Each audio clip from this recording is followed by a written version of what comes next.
Thank you very much, Mistress of Ceremony. Let me recognize the Honorable Prime Minister and political leader of the St. Lucia Labour Party and all my colleagues from the Cabinet of Ministers, and to say a very pleasant good night to all of you. I must say it's a very joyous sight to see so many of you in the hall this evening to listen and to ask questions and to participate in our report of what we've done for the last 2 years. There's so much that we can say, and I think it's a little unfair to only give 10 minutes, because just reporting on what we have done in Castries South alone will take 10 minutes. But today was a very special day, and my colleague, the Attorney General, really pointed it out to me. He sent me a text. The Prime Minister, myself, and Senior Minister took part in a ceremony today. We had a sword turning ceremony for the refurbishment and upgrade of the former Morgan Bay Wyndham Hotel. And he texted me and he said, the tourism guru did not start one project, but you all there turning sword at Wyndham Morgan Bay. And we laughed at it. But the point he was making is that today we took part, the Prime Minister, Senior Minister, and myself, in turning the swords for what will be, when it is finished, one of the most luxurious hotels in St. Lucia. And that's happening under the St. Lucia Labour Party. And if I want to say to you, and I want you to reflect on it, that for 5 years under the United Workers' Party, not one hotel was built in St. Lucia. Not one room was built. Think about it. The last hotels to be built in St. Lucia were Royalton and Harbour Club, which both started under the St. Lucia Labour Party. When we came into office in July 2021, we literally had to sit with a number of investors and to find out why projects were not starting in this country. And the story they gave us was frightening of what was going on in this country. And I can say to you, we've sat down with them and we've negotiated and discussed with them, and we've been able to get almost every single project back on track in St. Lucia and finally to be started. Yeah. Since then, we've started the Casabah Beach Hotel, which has been constructed now. In Canals, we have the Dreams Hotel being built. At Point Seraphine, we have the Marriott Hotel being built at this present moment. Since we've come into office, Sanders has expanded Halcyon. Sanders has now started expanding Sanders Latok Hotel since we came into office. And there's more to come. There will be a lot more announcements. This hotel in Strozel, the Grand Hyatt at Sabusha, started under Kenny Anthony, the process. For 5 years, nothing happened. And we've had to sit down and renegotiate and to get the process started again. And this is happening under the St. Lucia Labour Party. Today was also a special day. We had a press conference this morning. Tourism Authority reporting on the mid-year performance of St. Lucia. We actually reported up to the end of July. And I'm very pleased to inform you and all of St. Lucia that we've had already for the year a 12% increase on tourism arrival over last year. Last year we were able to achieve 84% of 2019, which was the best year in St. Lucia. And of course you knew after that there was COVID. Already for this year, we are 90% of where we were in 2019. But we have challenges. The airlines are saying no planes, no crew. Almost every single seat to St. Lucia is sold right now. Try getting a seat to go to Miami. Try getting a seat to go to anywhere, Charlotte, anywhere in the United States, and you'll see the challenge that you face getting out of St. Lucia. It is because of what we have done. I can say to you, during the election campaign, the Prime Minister is a former Minister of Tourism. And we were already planning. He never told me he would have appointed me if we had won to be Minister of Tourism. But he was already giving advice of what should be done once the government changes. Also, by the time we got into office and he announced that his cabinet, and I was given the task, we knew exactly what we were going to do. We knew exactly what we were going to do. And we started off immediately to ensure that this country opened up as quickly as possible, and we had an intensive marketing and promotional campaign all over the world. So we've done a lot in tourism. I'm sure the Prime Minister and Minister of Finance is smiling when you see the revenues that are coming in for the performances. But let me say to you, there are challenges. There are difficult times. But you know what? Labour has the resolve, the vision, and the competence to face those challenges and for us to overcome. I have no doubt about it. I need to tell you about jazz. You will all agree that this year's Jazz Festival was the best they ever had in St. Lucia. There's no doubt about it. Based on the figures we saw, we had over 5,000 people who said they came to St. Lucia for the Jazz Festival. Over 5,000 people. And based on the surveys we did, at least each person would have spent at least $2,100 in St. Lucia for Jazz Festival. So when you multiply $2,100 by 5,000, you would come up to seeing that almost 10 million US was spent directly by those people in the economy. Last year we announced we were going to have Carnival, and person said we were mad, that how could we were so irresponsible to think of having Carnival. And we said no, we had a plan, and we called it Vax Mass. Remember that? That's what we were going to do. Luckily for us, the new COVID variant was not as deadly as the previous, and we were able to have Carnival. We were the first island, first country in the Caribbean that had a Carnival. We were brave, we were bold, and we were very clear in our minds how we were going to do it. Everybody else had to follow us.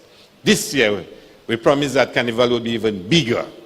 And I can tell you, based on the figures we've come up with, based on all the information we got, for the first 10 days of July, there were 15,000 visitors that came to this country, plus 3,000 returning nationals for the first 10 days of July. 18,000 people came to the country. If you take at least 30% came for Carnival, just 1/3. That means 6,000 people came for Carnival. So just think about that.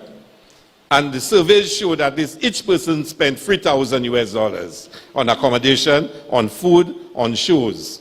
So think about that. That's another $18 million spent directly in the economy by those persons. It's the largest number of arrivals we've ever had in the history of St. Lucia for Carnival. And it happened under the St. Lucia Labour Party. I can also say to you, our creatives, our singers, our dancers, our musicians have never had it so good. Since July 2021, they've been a constant engagement of our creatives in St. Lucia. Constant. Look at under culture.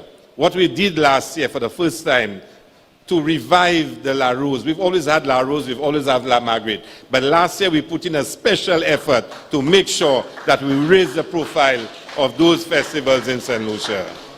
The Prime Minister said he wanted emancipation celebrated like never before in St. Lucia. And last year, for the first time, we celebrated it in such a manner. This year, we repeated it. And I think we're ready now next year to go down to the other communities and to have the same kind of shows that we had in St. Lucia, the same kind in Castries, the same kind of presentations.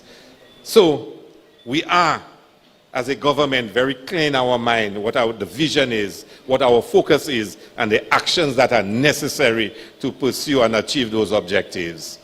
In information, I just have one piece of good news, and I'm sure you would have heard it. Radio St. Lucia is back. We've gone through the test period. It worked well. So we're now going through achieving all the regulatory requirements, applying to NRTC and all the other regulatory requirements. And when we finish, we'll have a big formal launching of Radio St. Lucia, and it will be available for all St. Lucians.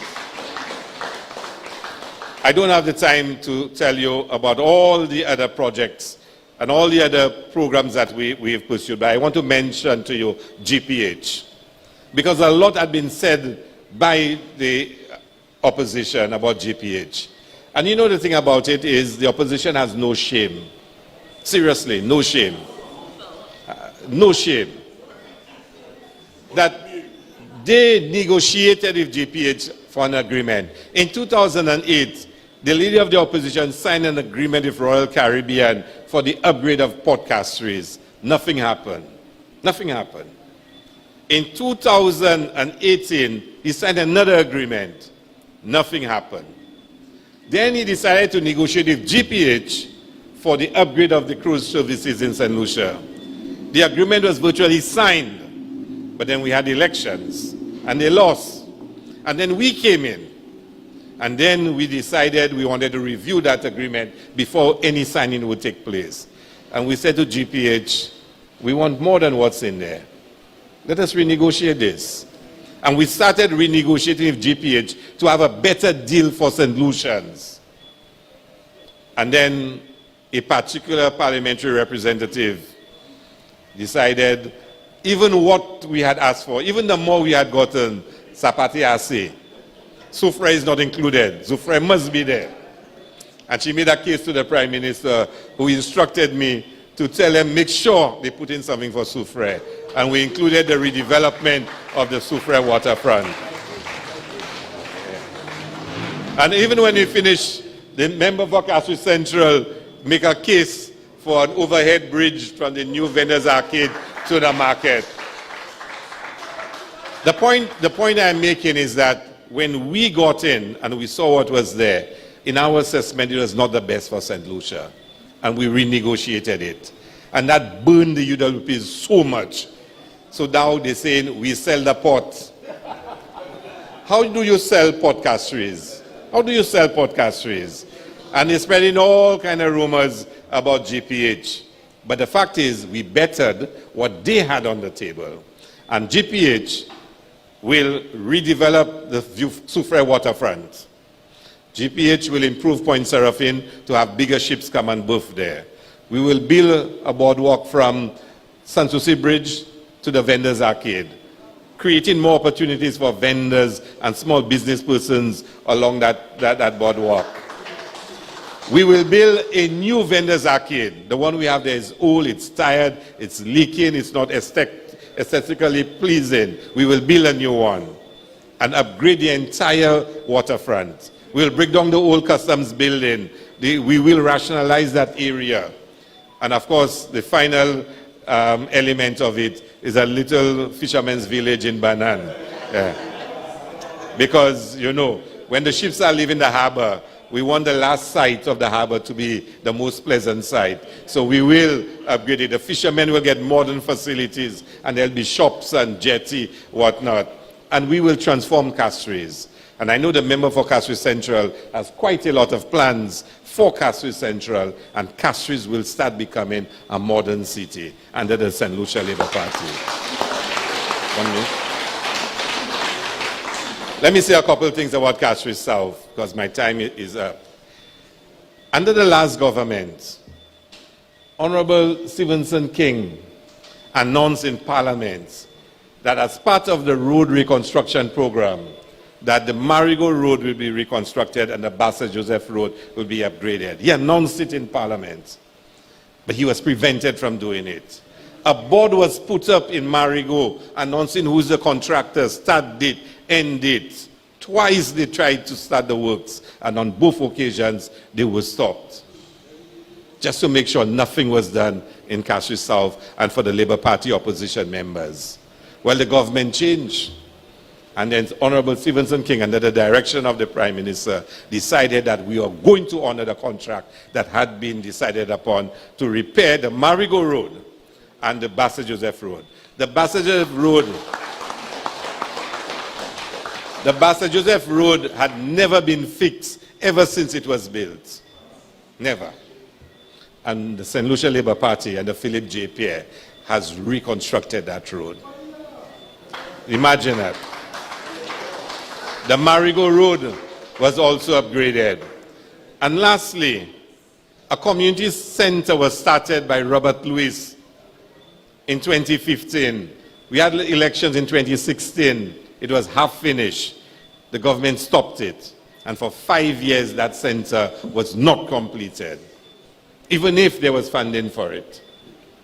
Well, under the St. Lucia Labour Party, under Philip J. Pierre and my colleagues, it is been finished now. It is been finished. So, Castries South, there'll be a lot more to come. But like the Prime Minister always says, Chensi Guo. I have my AGM on Sunday. I invite all of you to come to Cicera for the AGM, where I will give a full report on the constituency and what it is that we plan to have for the constituency. And we have a lot of great news that we will share as to the work of the St. Lucia Labour Party in Castries South, the constituency of George Charles, the constituency of John Odlum, the constituency of Robert Lewis. And I can say to you, Castries South will never be the same again after this St. Lucia Labour Party term in office. So let me say thank you to the Prime Minister for placing the confidence in me with the portfolio you gave me, all my colleagues for all the support that they always give, and for the encouragement that I get. So thank you very much, ladies and gentlemen.